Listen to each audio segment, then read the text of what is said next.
Welcome, everyone.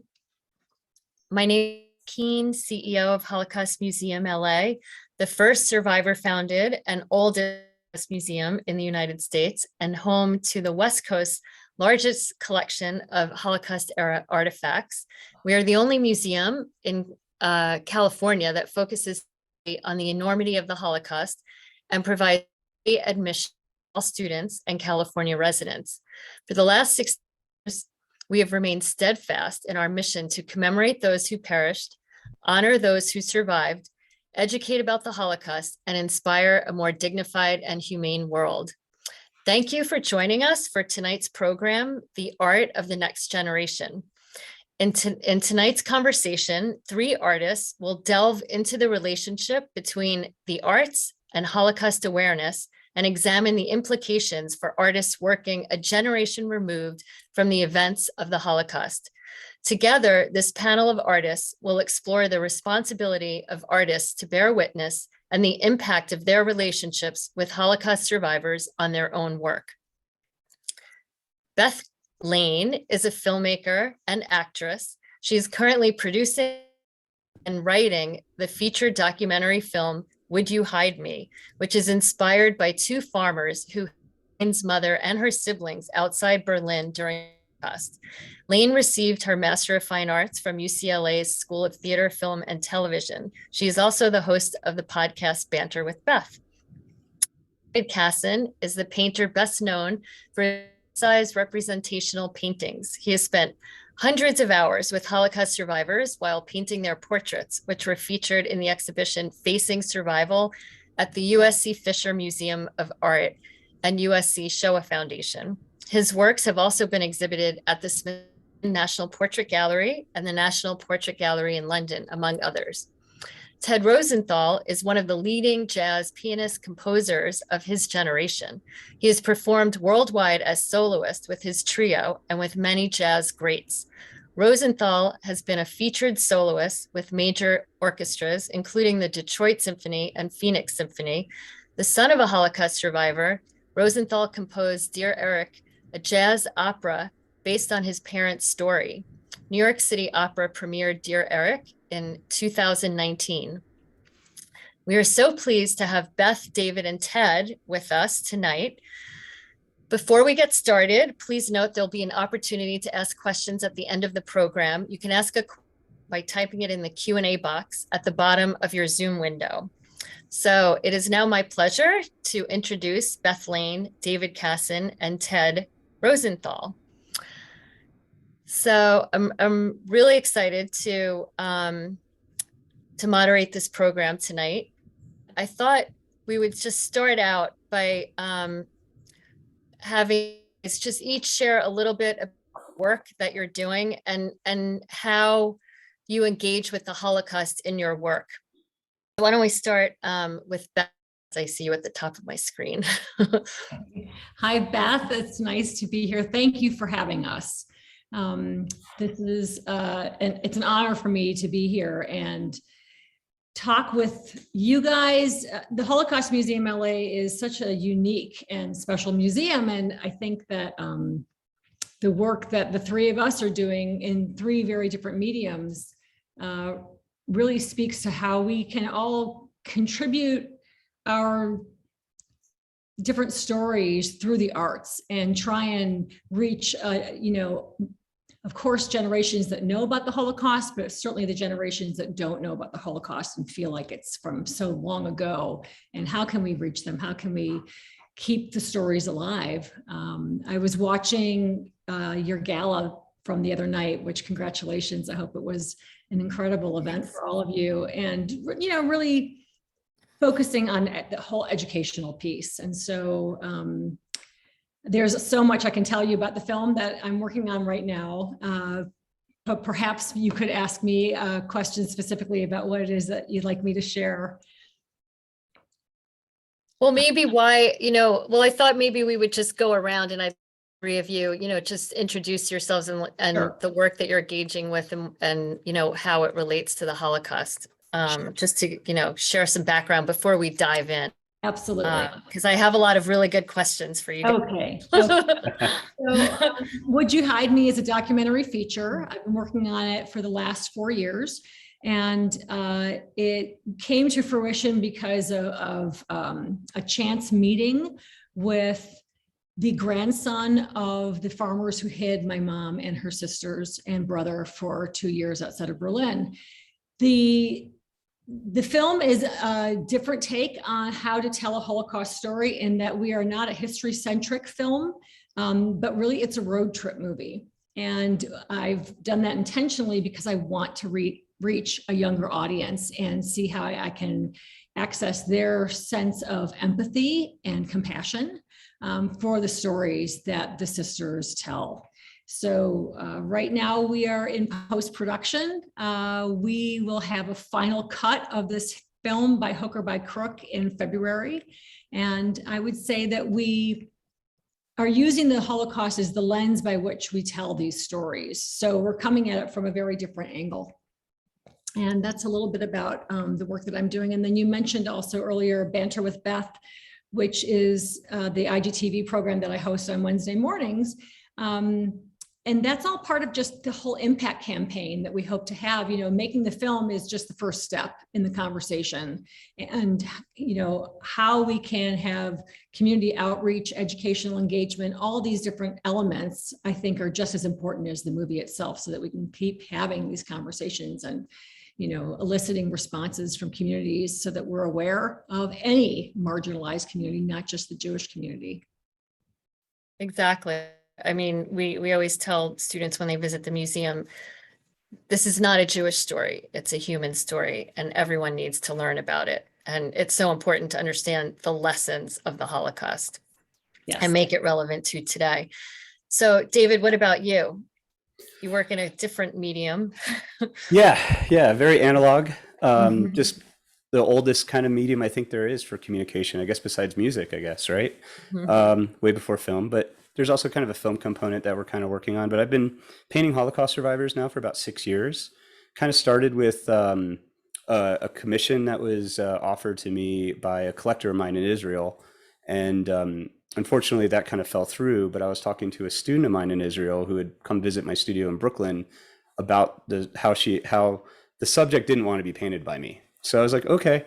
And so my friend was like, well, both my parents are survivors and they live in the tri-state area, within close to New York City. And so they agreed to pose for me and to have me listen to their stories. So I I would travel around with a videographer to capture the stories firsthand for maybe 3 or 4 hours. We'd just sit down, have a conversation, and I'd record it. And then I would take all the material photographs and sketches and drawings I would do, and then go back in the studio and compose a painting out of it. And started out with kind of word of mouth, and then I kind of hooked to the Shoah Foundation, kind of found out about it, and they helped me by having an exhibition of the paintings. And I did a special painting for that exhibition based on LA survivors. It was a big 18-foot by 8-foot painting of 11 survivors of Auschwitz. All of them are based in the LA area.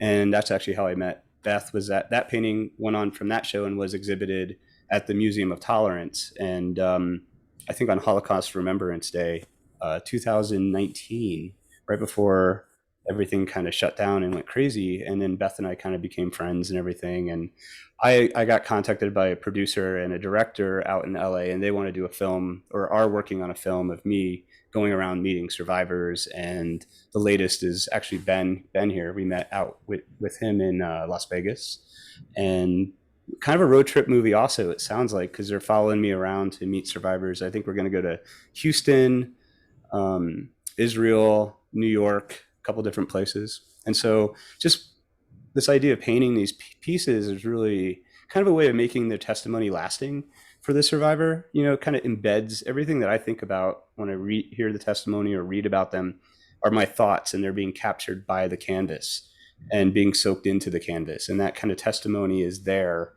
It's kind of unspoken, but then the video helps to give a voice to them as well, even after they pass. So it's kind of this way of having something that hopefully it lasts for 500-600 years, like a Rembrandt painting that is still living to tell the story.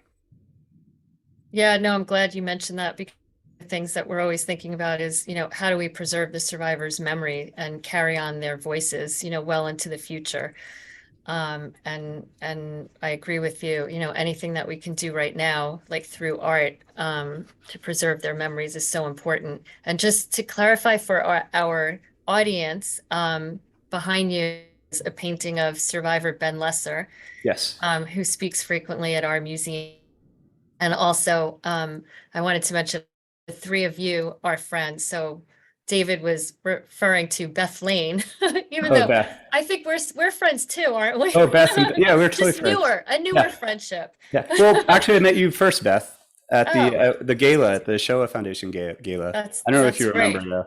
We were at the I same do. table. I do remember that. Yeah. Okay. And Ted, what about you? How did you get started? And, how does this work relate to the Holocaust for you? Well, I was really just going about my normal business as a pianist and composer and educator when I learned from my cousin that the Jewish community of Bad Camberg, Germany, which is a very small town outside of Frankfurt, was being invited back for a ceremonial reopening of a small Jewish religious school that they had restored. And she said, maybe you'd be interested in going. And my wife and I decided to go. And when we had one foot out the door to catch the plane, I remembered that I had this box of letters that my father had received from his mother and a few from other relatives from the period of 1938 when he was able to emigrate to 1941 when the letters just stopped. And he later learned that they all perished, but didn't really know any of the details of how. And I told the people from Bad Camberg who were organizing the event, who were historians of the town, and they were very interested. So I sent over about half a dozen letters to the leader of the group. And a couple of months later, I was just checking my email, and this group of translations of these letters came through, and it just totally rocked my world because my father, which is fairly typical of Holocaust survivors, never spoke about any of his relatives that he lost. When I asked him questions as a younger boy or man, he said the bare minimum. So I really didn't know anything about my grandfather, who I was named after, my grandmother, cousins, great uncles, all of that.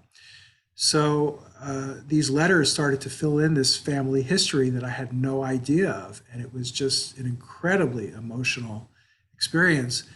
And I asked the gentleman, Dr. Peter Schmidt, whether he would consider translating more. And he's a real humanitarian, but he was also motivated by wanting to learn more of the town's history. So he said, sure, I will translate them all for you. And I proceeded to scan and send over 200 letters, which he dutifully, I like to say with German precision, did chronologically the way my father had saved them. And before I knew it, I had 200 letters translated, portraying this whole 4 years of the walls closing in, horrible things happening to the business, people trying to emigrate. And I just felt that I had to do something artistically. And I had never composed an opera before in my life, but somehow the idea that it couldn't just be like a piano piece, it needed to be something dramatic and have characters. And I decided I was going to write a jazz opera. And I was fortunate that I had some very good, dear friends from my youth who actually knew my parents, who were in charge of New York City Opera. One was the general director and one was the chair of the board. And they were very open to commissioning me and developing the work. And it took about 2 years, which actually in the opera world is quick.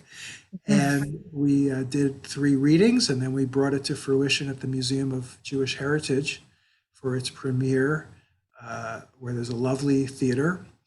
And it played to 4 sold-out performances in January of 2019. And since then, I've done probably about a dozen more performances in concert-style versions. So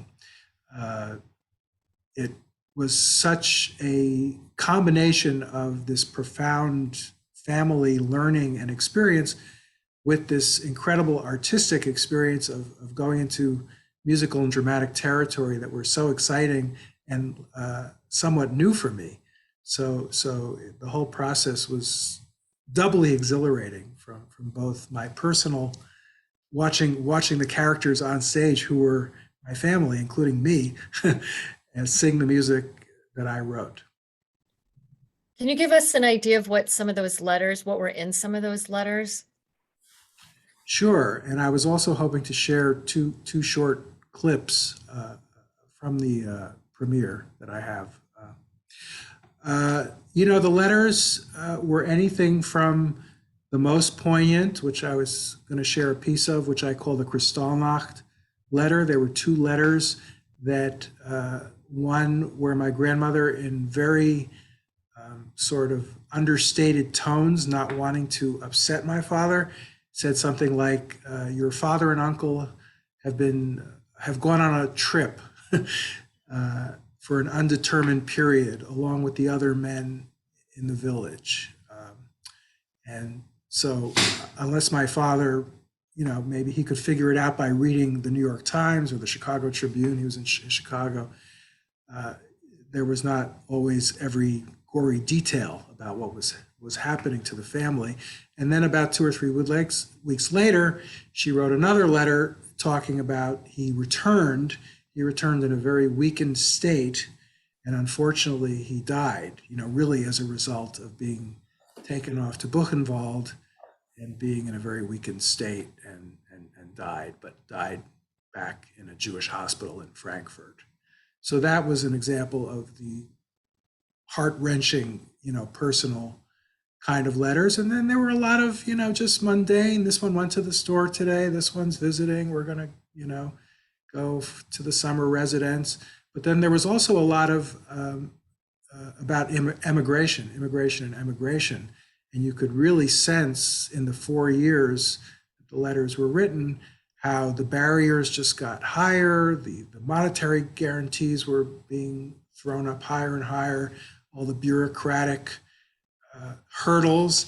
So, now in retrospect, we know that the US government was basically slamming the door shut.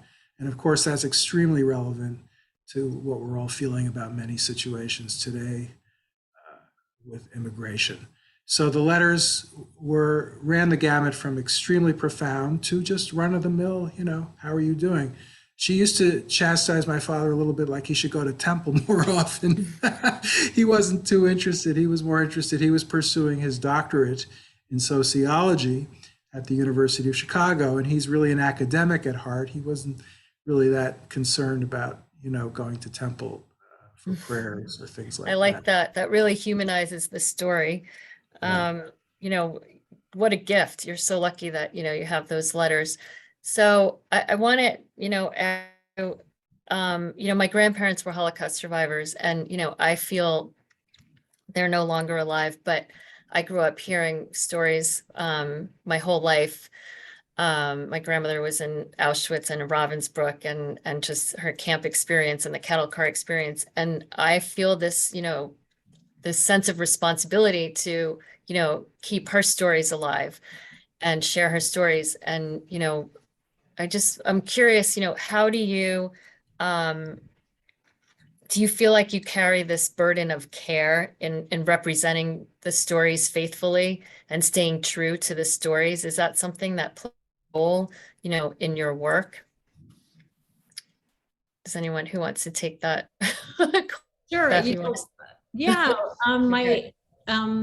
My editor and I were talking about that today, and really this line of how do you determine when creative license is okay and when it isn't? And I've had the good fortune of working with several editors in this process. And Dina, who's our lead editor, was really talking about the difference between truth and fact, and how you want to get to the truth of something. The facts, of course, are important, but are they always the thing that brings out the most humanity in somebody? And my editor that I'm working with now, Aaron Soffen, he actually was bringing up to me today, if you were in a Q&A in a webinar, or, after you're screening the film and you're in a Q&A, how would you answer the question? And if you feel comfortable answering the question without having to like dodge the bullet, then you're on the right path with exactly that kind of question. So it's interesting that you asked that today, because we've been really examining that and exploring that with all of it. We're looking at the structure, and we want to make sure that what we're saying is clear, and that people can follow us. We know the story, but you guys don't. So we have to make sure you understand it. And sometimes you have to just shift the lens a little bit so that it is clear to the viewer. Right. Yeah, I think that's a good way of putting it, truth or fact, because you want to get really what the essence of the story is, and whether every fact is exactly right, I don't think matters. For example, my parents in the opera were dating and falling in love at jazz clubs, which was not really the case. Of course, there were jazz clubs in Chicago in the 30s and early 40s, and a vibrant scene. But what it represented was everything about America, what America represented, the jazz with the freedom and the improvisation and democracy and equality and all the things that my father was experiencing and craving, and were being denied, the Jews and others back in the old country. So that was, one small example of something that was not true, but I think really illustrated the story very well. And of course, jazz is the musical language I speak, so that's where we went there. And David, what about you? It's funny. I think that I try to be as authentic as I possibly can with the visage and the physiognomy of somebody, and so the facts, I try to portray the facts as accurately as my eye can see them, and it's what's on their face, the lines, the wrinkles, what they've been through. And so my paintings, I feel, are a gathering of the facts that add up to the truth, hopefully. And yes, like I feel like a huge burden of, they're entrusting me with their stories and to do these paintings. So I have to do my best with every painting I do, has this kind of weight that's there to be as authentic, especially with the subject matter, because I'm on social media and everything, posting these stories. I'm getting hit with a lot of back and forth with like anti-Semitic stuff that's posted on my posts and everything. And then these are real stories. This is fact, you kind of have to, and truth. So it's kind of a way to kind of fight it ever being denied, but being as honest and authentic as we can be. No, that's why I think, I'm just so impressed with your work, because, while it's your interpretation, you still need to maintain, the stories faithfully, really, so it's hard to keep that balance.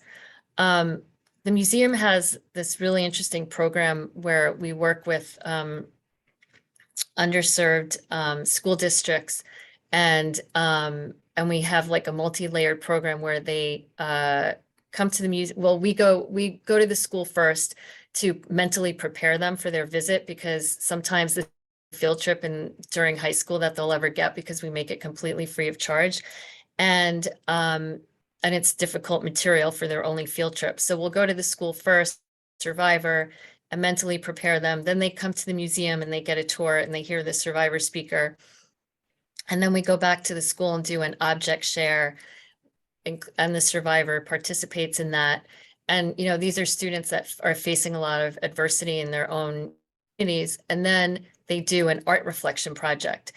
And it's amazing to me, when you see they produce and how meaningful it is, and how, they are sharing their feelings and expressions, and how, just how that's just, I feel like a great way for students, to learn. And so I'm just, I want to get your thoughts on how, art can contribute to Holocaust awareness. Should we start with Ted on this one? Sure. Well, one thing that comes to mind is I gave a program on Dear Erich for an arts camp called the Usdan Center in Long Island, and we met with the chorus to sing the finale from Dear Erich, and they were a very mixed group in terms of their backgrounds. There were plenty of people of all different backgrounds. It was not at all Jewish or not at all necessarily middle class or upper middle class kind of thing. And I looked out at them and I was wondering, how is this going to, this subject matter, how is it going to impact? How is it going to land? So I thought about it for a moment and I said, well, how many of you know your grandmother and, have a grandmother and know her? And virtually every hand went up. And then I said, well, how would you, or how many of you are close with your grandmother? And virtually the same amount of hands went up. And then I said, well, how would you feel if you never got to meet your grandmother because something horrible happened and she died and you never even got to meet her? And you could see, boy, the expressions on their faces, it really made an impact and hit home. So all the other, faraway places and names and dates, it didn't matter. They could relate to, they love their grandmother, they know their grandmother. And in fact, witnessing my stepson's relationships with my mother-in-law, their grandmother, impacted how I approached this whole story.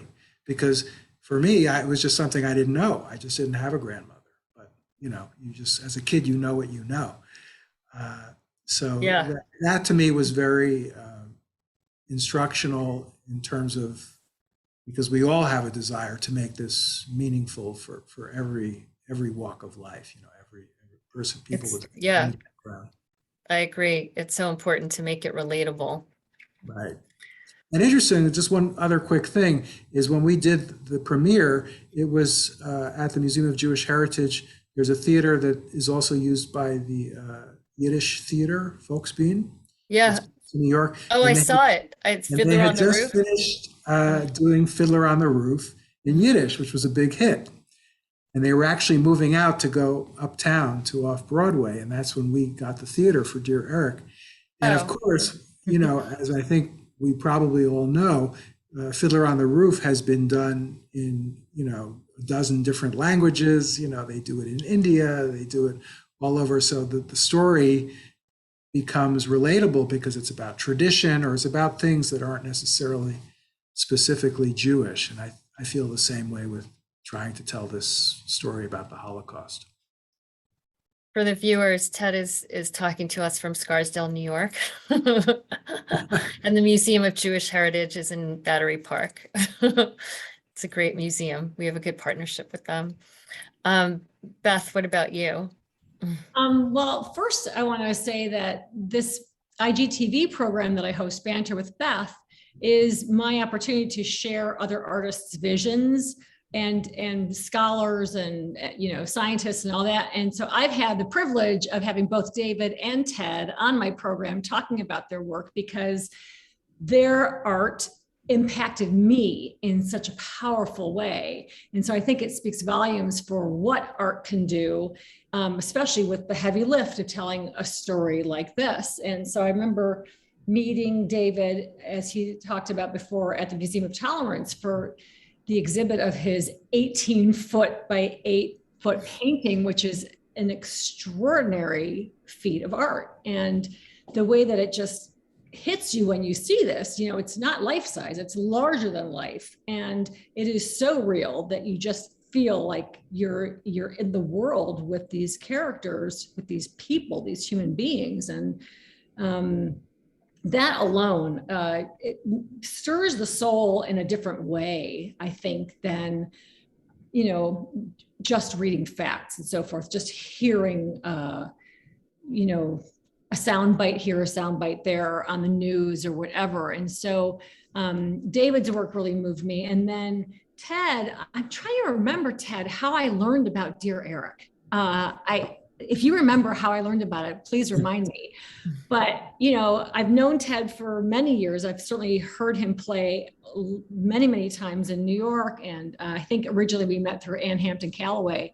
But I was like, how is this going to work? A jazz opera? Like, how is this going to handle? And what Ted has done with jazz, with opera, and with this story, like the confluence of all three coming together is nothing short of extraordinary. And I think again, it seeps into your soul in a way that nothing else will. And so I've worked really, really hard with my film, Would You Hide Me, to do exactly that. That's the hope that it will, that the viewer doesn't necessarily realize what's happening to them as they are watching and learning about these stories. And I tell my whole team, whether it's the composer or the animators or the editors, that what we're doing is we're giving the viewer the opportunity to exercise a muscle, because I believe that compassion and empathy are muscles.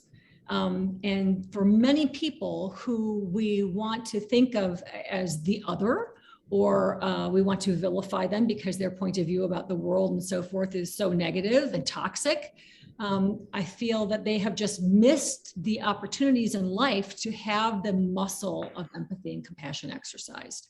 And I think because I'm an actor first and foremost, and this is my first time at the rodeo as a film director, I look at everything in life through the eyes and lens of an actor or a performer, whether I'm singing or dancing or acting. And what we do as actors all the time, stepping into someone else's shoes, is exactly that. It is practicing empathy and compassion, even if you're playing a villain or if you're playing the good guy. So that's my goal with the movie, and my hope that how we are telling the story will do exactly that and give people a chance to experience what it feels like to be an upstander and do the right thing without thinking about it, that it just comes naturally.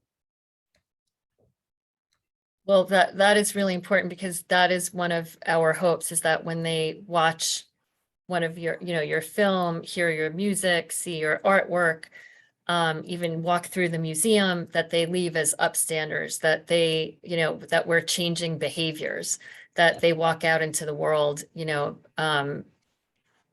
willing to stand up if someone's getting picked on, or bullied. And, that is, such an important piece of this. David, what about you? Yeah, Want to give you a chance? yeah, it's hard not to agree with everybody what they've already said. I think what's great about the power of art is that, I mean, for it seems like our projects are to kind of create things with our own hands that are very human, that are very accessible. Also, we're not thinking of, I guess we're not really thinking of the collective, where things can become abstract and statistical. We're kind of boiling things down to like a simple story that really humanizes the people that we're painting and that we're representing in our art. And so that's a way of connecting with people on a one-to-one level that's a little bit more just, again, it kind of breeds empathy, because you're looking at this individual within a painting, or they have a story that they're telling you. For me as an artist, I try to get out of the way. That's why I paint pretty representationally, and I want them to be living in the painting, the survivors. And so it's not my brushstrokes that get in the way of the information that the conversation that the viewer is having with the painting, with the person in the painting. And I think that telling these simple stories affect people's lives that go through the same exact things, just like Ted was talking about, like going to jazz clubs, that's very relatable. Going to the summer house, or riding the school bus for Hannah Pankowski, who I painted. She talks about when she left the school bus, or the bus from camp, whatever, she left behind her childhood. And that just is so relatable. And I think it's relatable to children too. So I think that getting that kind of aspect out to children to kind of understand, well, this is someone why are we demonizing this person? They're just like me, and I think that happens a little too much. That has happened too much, and still kind of going on, that hopefully we can put something out there that can kind of fight that, so that kids learn this pretty early, this idea of empathy rather than hatred. Can you share, I'm curious, what is your process? So you meet the survivor, I'm looking at Ben in your background, and he's holding on to his collar. Yeah. What? Well, he's actually holding on to the Zahor pin. Oh, okay. It's really bad lighting right now. Sorry, but Okay. yeah, because he's all about his pin, which is really incredible. So he gives out these pins for his foundation that he spent his life. He used to be a UPS driver in LA, and he saved all his money, and then started investing wisely and became a millionaire. And then now he's spending his life savings to keep the memory of the Holocaust alive. And so he's has all these pins that every time he goes to speak, he gives away pins, and the pin kind of represents this idea of his testimony. You know, to get the pin, it's just like Elie Wiesel's, like, to hear a witness, you become a witness. So it's these pins get passed around, and so he's given out over 1 million pins so far. I want to help him get 6 million pins out, because then it's like 6 million. The 6 million murdered Jews are remembered, you know, through this kind of passing of being a witness. And I think it's really beautiful. But my process is I draw. I do like quick sketches and stuff like that. And then I transfer the drawing over to, I paint on a mirror surface. It's an acrylic mirror. So this idea that there's a space between the subject, the painting, and the back of the painting. So there's like a spiritual space for them to live within the piece as well. Artistic garbage and concept and stuff, I guess. But stuff that's really meaningful for me. And it's also more luminous because the way light hits transparent oil paint, it's like our skin is translucent, you know, so light, you see all these colors that are happening in your hand that are broken colors that don't really make sense, like purples, greens, blues, and everything that make up our human flesh, but it's also transparent. So I want my paintings to have a luminosity. So that's why it's getting a little bit of glare, like reflection and stuff there is coming off of the unpainted surface. But yeah, and then I just paint them. I take a long time to paint them because I love being with their stories. It's like reading a great book. And for me, I find it very inspiring because of the lives that they've lived. A painting I really want to do is Ed Mossberg, who's a survivor out in Morristown, New Jersey. His grandson is having a baby in February with his wife. And so I want to paint their great grandchild in his arms as a way of, he's not going to be in it except for his hands. And the baby is going to represent the future of the testimony living on, his legacy. You know, someone that was marked for death, you know, who was in Mauthausen, who lived and survived and is the winner. You know, so I try to find inspiring, relatable stories within the pieces. That's beautiful. I actually have a picture of my grandmother holding my daughter, Oh, and you just see her arm, you know, with her number on it, her Auschwitz number. And it is really powerful, but it represents the future, and that's the biggest form of revenge for the survivors.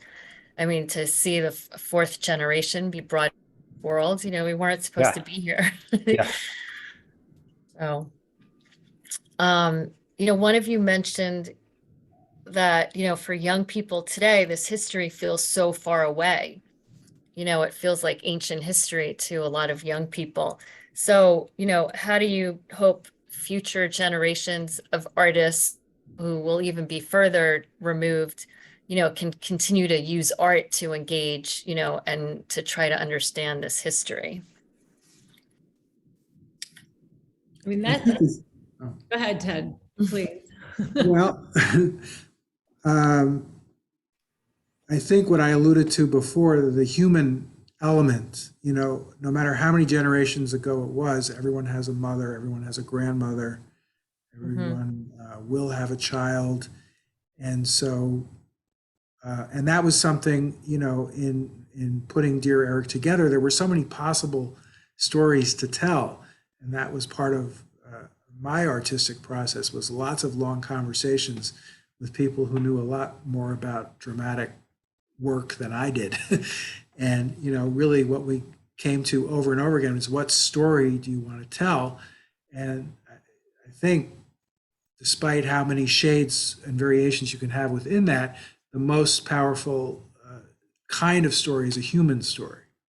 It's a story between a father and a son, as opposed to, you know, a ship going, or a story about just the immigration, or just the war or something. But the human elements, I think transcend, you know, what your question is about. How can generations who are getting further and further removed understand it? But they do understand relationships, and they do understand parents and people close to them, and the idea that these were people, and getting humanized, either however, the way David is describing, or however they get brought into that human realm so you can feel something about them, I think is probably the key to it. Can I just say something really quick? Yeah. Just to add to that, I think it's, when we were talking about facts and truth and everything, I feel like there's truth in feeling in the human in how humans interact with one another on an emotional level that can reach people well into the future, as opposed to, like you said, just the facts of going to Ellis Island, or getting on a boat, or immigration and stuff like that. So I think that that's really important. And just like you found the letters, there was that disconnect. What if you were 100 years removed and you still found those letters? You would still connect to the humanity in them. Mhm. True. Absolutely. Yeah. 100%.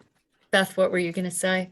I think for me, it's the biggest reason why we have to have a national endowment for the arts, why we have to have arts in education, arts in schools, arts in our lives. I mean, if COVID has taught any of us anything, it has brought to our attention how much we crave arts of any kind.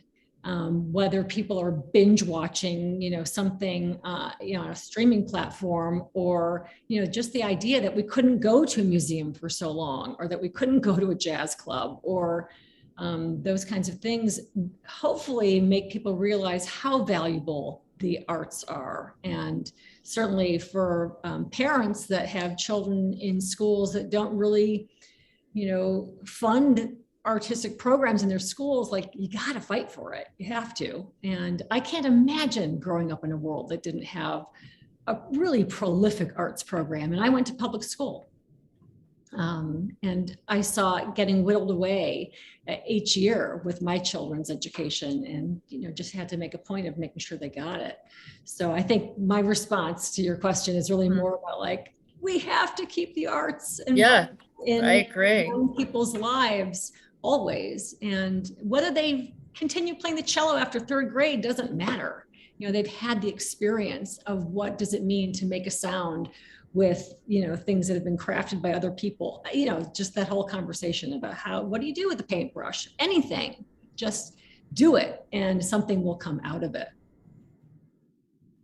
Yeah, no, I think it's such a powerful way to communicate stories. I mean, we know we have the Erich Leskley's collection of artwork that, he painted the Theresienstadt ghetto, just about everyday life, and making fun of, like, the mundane, day to day. And, but that tells us so much about the details that happened in the camps. And that's, all through his paintings, his artwork. So I see there are a couple of questions in the chat box. Before we get to that, do you guys have any? I know, Ted, you wanted to share something. Do you have any? I wanted to let you guys any thoughts that you'd like to impart on our audience. And I know wants to share a piece from his jazz opera, right? Is that what you said?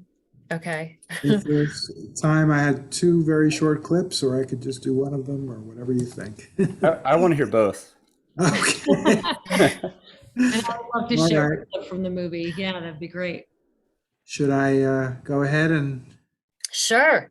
Go So the for it. first, yeah. So Okay. the first one, it's really sort of those two areas we talked about. The first one is having to do with immigration and the hoops that my grandmother and my father tried to jump through so she could come here. And of course, she was denied, and that was really a death sentence. And so what you'll see is the immigration officer in the center, who is both in America and in Stuttgart, Germany. So when she's talking to Erich, she's in America, in Chicago. And then when she's talking to my grandmother, she's in Germany. And then there's also a Nazi representing the walls closing in on her, and how she's running out of time. And it's a matter of life and death.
So that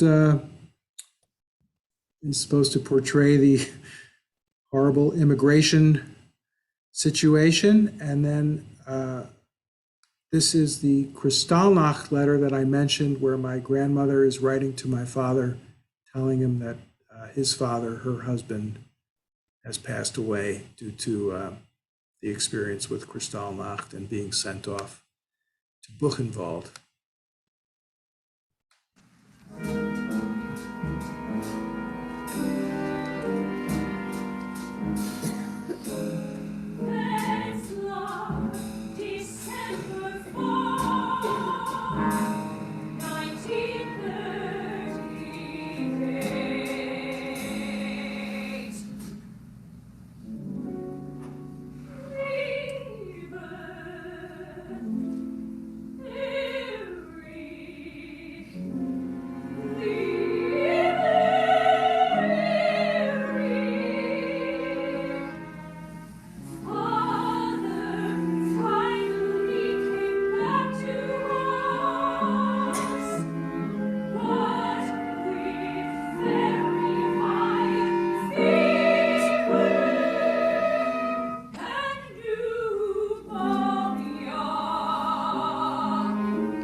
Well, that's powerful.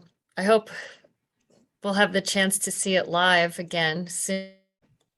You'll have to let us know. I love the backdrop of the letters also.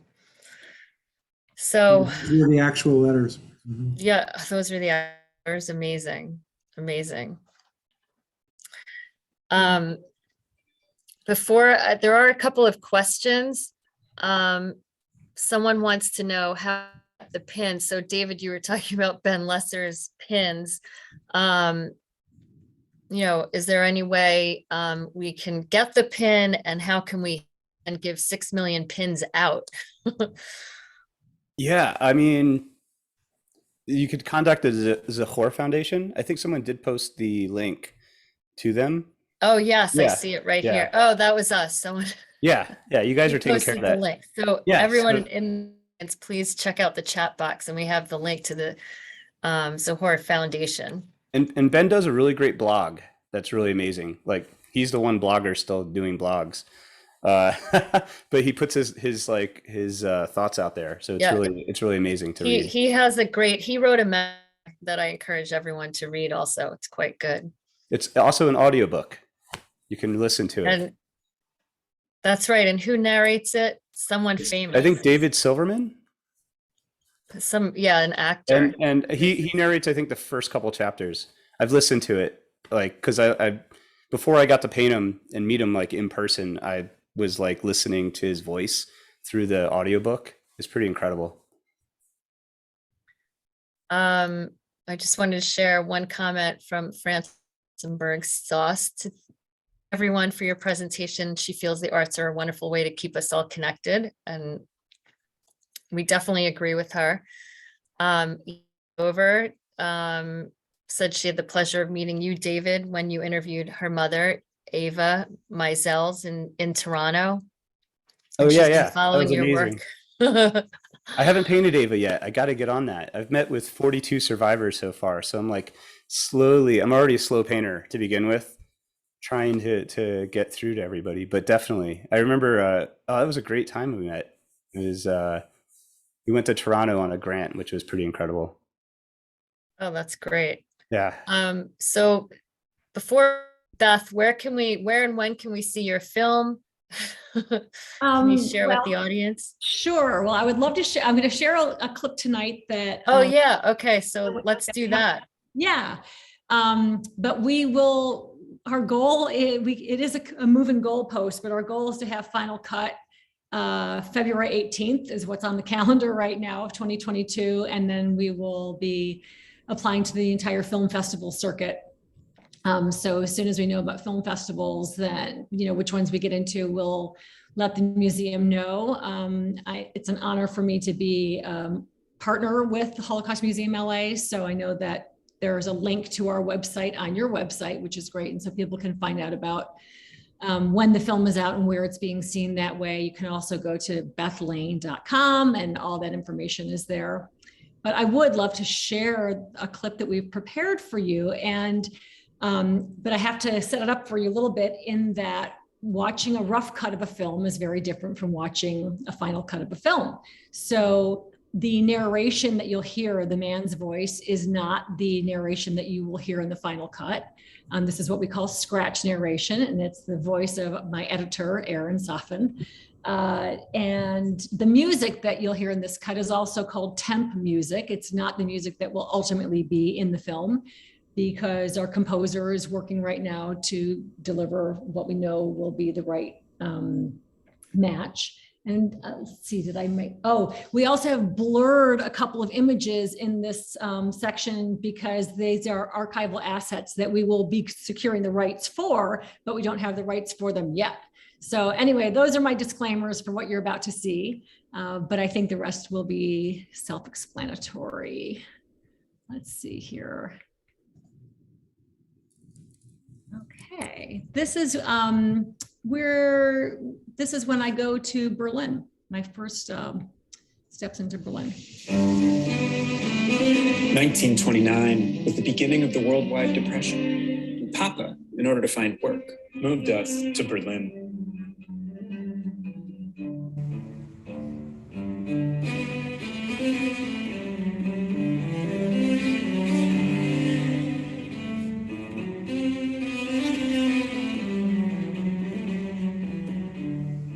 My parents wound up in the poorest section of Berlin, which is called the Scheunenviertel.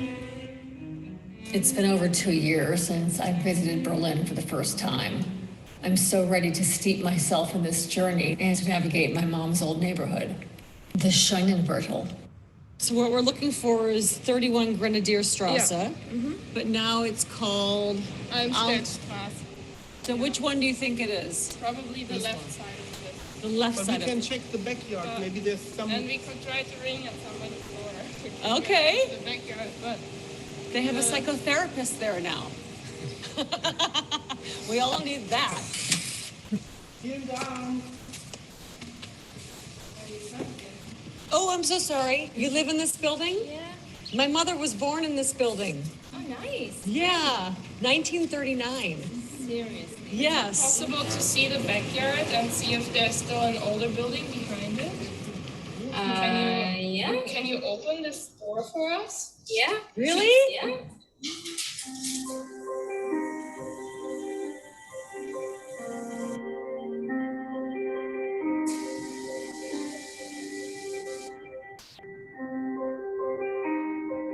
My first recollections go back to this small apartment, just 2 small rooms forming an L-shaped area. The old building may be gone, but I can imagine 7 kids running around out here.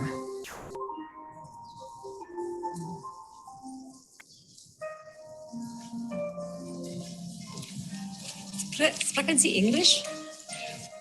So I'm making a film about these 2 Christian farmers who hid 7 Jewish children.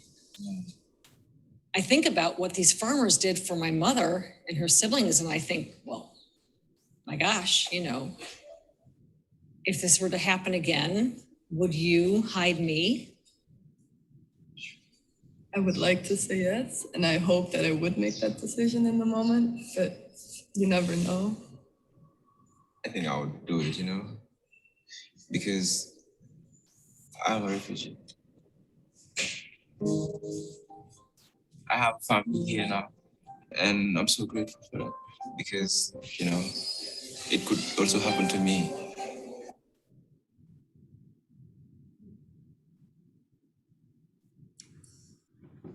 Thanks for sharing that. Sure. Wow. Was that hard to go back and see the apartment after hearing about it from your parents and then being there and seeing it?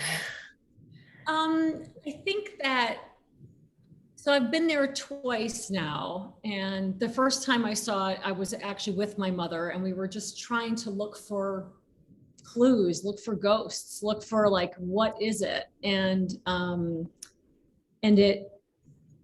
it's so different today that it didn't make a whole lot of sense, I think, even for her. But then when I went back and filmed it and stumbled upon those kids that happened to be in the backyard, I mean, it was just an accident, and started having that conversation with them, that's when it kind of really hit me. Oh, that's great. I thought that was staged. No. That was spontaneous. Everything, and this kind of goes back to the authenticity of these stories. Everything that we have in the film, when I do ask that question, none of it's staged. They're all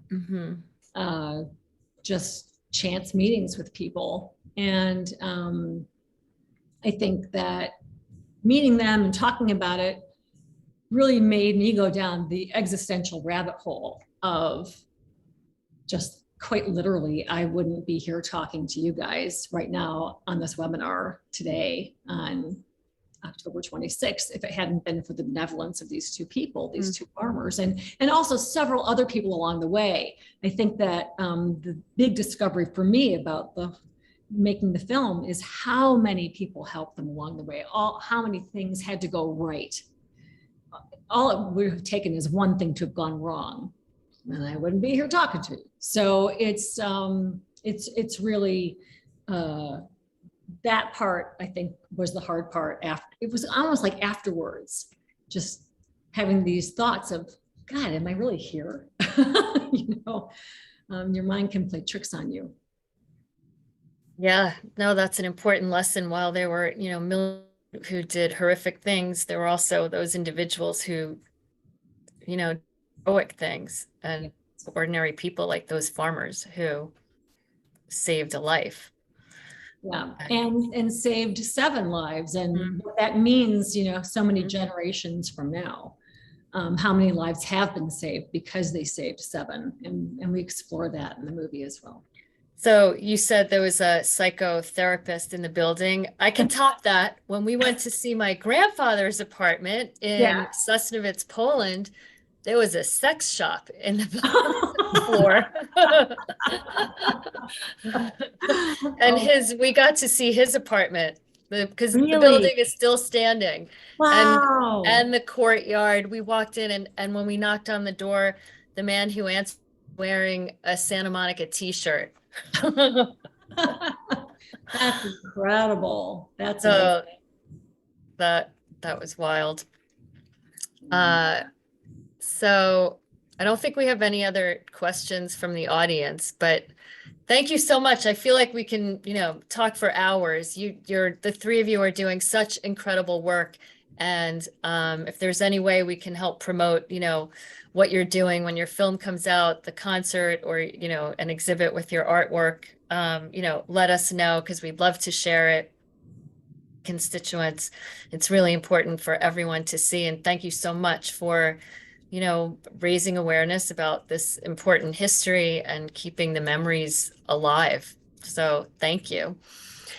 And Thank you for having us. yeah, no, of course. Closing, thank you to Beth, David, and Ted for sharing your time and insights today. And before we sign off, I just wanted to invite everyone to join us Thursday at 11 a.m. for our weekly Holocaust Survivor Talk. You can also join us Monday, November 1st at 7 p.m. for our upcoming program, If You Heard What I Heard. Grandchildren of Holocaust survivors will share their family stories and discuss the importance of carrying the torch of Holocaust education forward for the generations to come. And you can find more information about our virtual events on our website, holocaustmuseumla.org. Also, a recording of this program will be available on Holocaust Museum LA's YouTube channel. Holocaust Museum LA brings you programs like today's at no charge. So if you're enjoying our programs, please consider supporting our work by becoming a member. And you can learn more about our membership and benefits by visiting holocaustmuseumla.org/membership. Thank you again to Beth, David, and Ted, and to all of you for joining us tonight. Take care and hope to see everyone again soon.